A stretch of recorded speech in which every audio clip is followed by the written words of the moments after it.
السلام علیکم، کیسے ہیں آپ سب لوگ؟ امید کرتی ہوں آپ سب لوگ ٹھیک ہوں گے۔ الحمدللہ میں بھی آپ کی دعاؤں اور محبت کی وجہ سے ٹھیک ہوں۔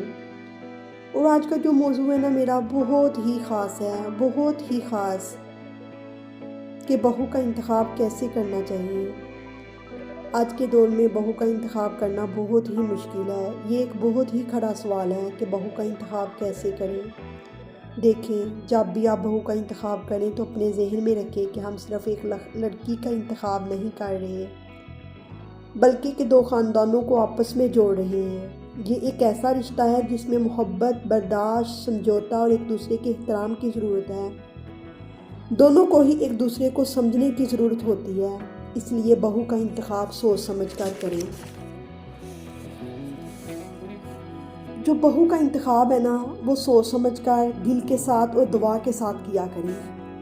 صرف پسند یا خوبصورتی دیکھ کر نہیں، بلکہ کہ یہ بات اس لیے کر رہی ہوں کہ میں نے خود اپنے ارد گرد ایسے گھر دیکھے ہیں کہ صحیح انتخاب نے پورے کے پورے گھر کو ہی جنت بنا دیا، اور غلط انتخاب نے پورے کے پورے گھر کو دوزخ بنا دیا۔ اس لیے آج میں نے اپنا موضوع یہ رکھا کہ ایک بہو کا انتخاب کرتے وقت کن 3 باتوں کا خیال رکھنا ضروری ہے۔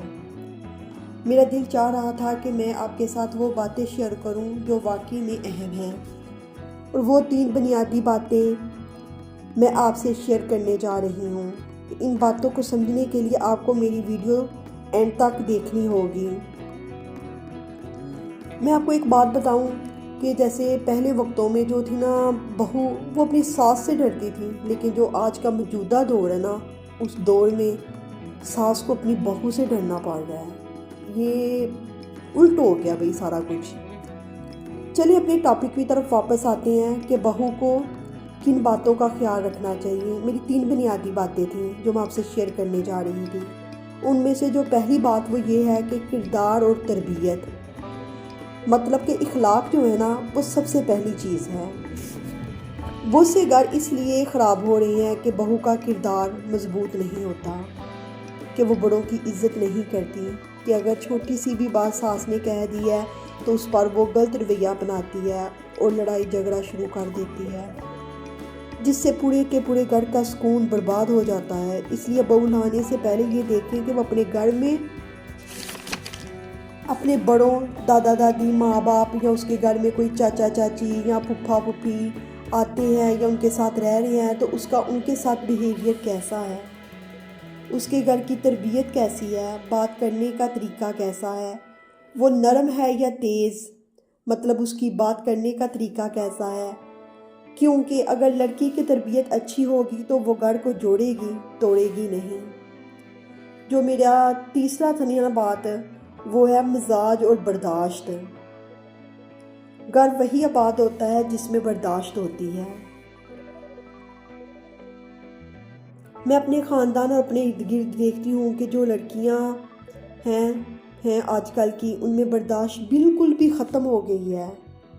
وہ ذرا سی بات پر جھگڑا کرتی ہیں، غصہ کرتی ہیں، اور غصہ کرنے کے بعد گھر چھوڑ کر چلی جاتی ہیں، جس سے پورے کا پورا جو خاندان ہوتا ہے نا، چاہے وہ لڑکی کا ہو یا لڑکے کا ہو، دونوں ہی بے سکون ہو جاتے ہیں۔ اس لیے میری نظر میں بہو کا انتخاب کرنے سے پہلے اس کی برداشت کیسی ہے، اگر گھر میں کوئی مسئلہ ہو جائے تو اس کا وہ کیسا رد عمل دے گی، اگر گھر پر کوئی مشکل آتی ہے تو وہ گھر والوں کے ساتھ کھڑی ہوتی ہے کیا، یا بھاگ جاتی ہے۔ اگر وہ گھر والوں کے ساتھ کھڑی ہوتی ہے تو وہ ایک بابرداشت لڑکی ہے۔ تو ہمیشہ ایک بابرداشت لڑکی کا انتخاب کریں، کیونکہ ایک بابرداشت لڑکی ہی گھر کو جنت بناتی ہے، اور جس میں برداشت نہ ہوگی وہ آپ کے گھر کو دوزخ بنا دے گی۔ جو تیسری بات ہے، گھر بسانے کی نیت، رشتہ نبھانے کا جذبہ۔ آج کل کے دور میں بہویں آتی ہیں اور آتے ہی جو اپنے ساس سسر کو عزت نہیں دیتی۔ اگر ساس سسر نے کوئی بات کر دی ہے تو اس پر فوراً سے ریئیکٹ کر دیتی ہیں اور ان کی ہدایت کو کوئی اہمیت نہیں دیتی۔ لیکن جس لڑکی میں رشتہ نبھانے کا جذبہ ہونا، اگر اس کی ساس یا سسر نے اسے کوئی بات کر دی ہے تو وہ اس کی بات کو ویلیو دیتی ہے، انتخاب کرتے وقت یہ دیکھیں کہ اس میں گھر بسانے کی سنجیدگی کیا ہے، یہ دیکھیں کہ اس میں گھر بسانے کی سنجیدگی کیا ہے، کیا وہ خاندان میں ایڈجسٹ ہو سکتی ہے یا صرف اپنے وہ شوہر کے رشتے کو ہی نبھانا چاہتی ہے، یا اپنے صرف شوہر کے رشتے کو ہی نبھانے کی خواہش رکھتی ہے۔ بہو کا انتخاب خوبصورتی، دولت یا باتوں سے نہیں ہوتا، کردار، صبر اور گھر بسانے کی نیت سے ہوتا ہے۔ اگر یہ 3 باتیں مضبوط ہوں تو بہو صرف بہو نہیں ہوتی بلکہ کہ وہ بیٹی بن جاتی ہے اور وہ گھر کو جنت بنا دیتی ہے۔ اگر آپ کو میری یہ باتیں پسند آئیں تو لائک کریں، شیئر کریں اور اپنی قیمتی رائے کمنٹس میں ضرور دیں۔ آپ کی محبت ہی مجھے مزید محنت کرنے کی ہمت دیتی ہے۔ ملتے ہیں اگلی ویڈیو میں ایک نئے سبق کے ساتھ، تب تک کے لیے اللہ حافظ۔